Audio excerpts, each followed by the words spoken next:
Hey babes, my name is Mallorie and I'm coming at you today from our Royal Oak location with today's training tip about one of my favorite moves, our weighted swings.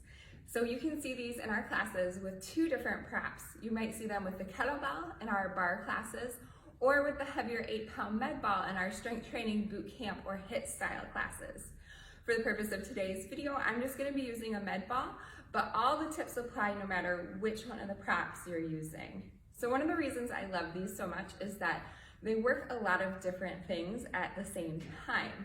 So they're primarily going to be a low body move focused on that posterior chain. So when we're talking posterior chain, we're talking the hamstrings, glutes, and into that lower part of our back.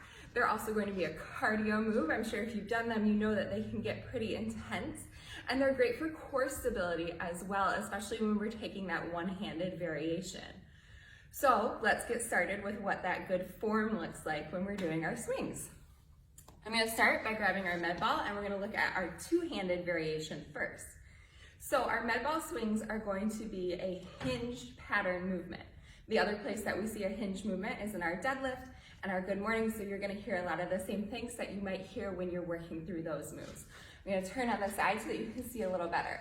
My feet are just outside my hips, enough that I can get this med ball kind of between the top part of my legs. And I'm starting with just a soft bend in my knees, so just releasing that lock through my knees. That starting position is going to be that hinge that we talked about. So reaching my seat back, nice flat back, and that line all the way from the crown of my head out through my tailbone. So I'm gazing down at the ground right now, letting that med ball tuck up between my legs, and then big exhale, big powerful move up to standing. That's gonna let that med ball swing out in front of me. So one of the things about our med ball swings is they really utilize momentum, so it's kind of hard to show it slowed down, right? So I'm gonna show you a couple here, kind of at speed. So tucking that med ball up and under, coming to my standing position, that med ball naturally wants to swing out in front of me. So one of the biggest mistakes that I see is people really lifting that med ball up, right? And this isn't really an upper body workout, especially when we're working with 8 pounds. So you want that momentum to transfer all the way from your heels up through your legs, your seat, and it's that big powerful movement up to standing that's creating that momentum for the med ball to swing in front of you. So your arms, that med ball, are really just along for the ride here. The other version of our swings that we see is going to be a single-handed swing. So in that case, we've got the weight in one hand, the other hand usually comes out to a T for that balance. And again, tucking up, keeping just that soft bend in our knees, letting that med ball swing right out in front of us. These are a really great one to work extra through that core stability because we're going to naturally want to kind of twist as we drop down with that single-handed weight. But you want to really turn that core on and keep yourself in that nice down and up position, using your obliques and that front part of your core to really stabilize you in this movement. So once again, a few of those through at speed. We're going to take that med ball down and up, just letting it swing out right in front of us, landing at shoulder height. And of course, when you're done, just gently let that med ball swing down and lose that momentum.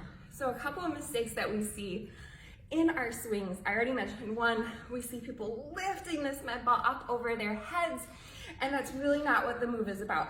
It's about that power in your lower body creating the movement. Another one, we always want to protect our spine, right? So I talked about that long line from the crown of your head to your tailbone. What you don't want to do is stare yourself down in the mirror and crane that neck as you find your hinge. You want to keep that spine long, spine nice and neutral, and let your gaze fall down a few feet in front of your toes as you find your hinge. The last thing that I'm going to talk about is that bend in our knees. So when we set it up, we have that soft bend in our knees. You want to keep that same soft bend the whole time. So this needs to be different from a squat. You've got that soft bend, finding your hinge, coming up to standing. You don't want to take that deep bend down because then we're working more into our quads than that posterior chain. I hope this all helps you get more out of your swings the next time you're in class. I can't wait to see you all rocking them out in the studios. And as always, if you have any questions, drop them in the comments and we'll get back to you.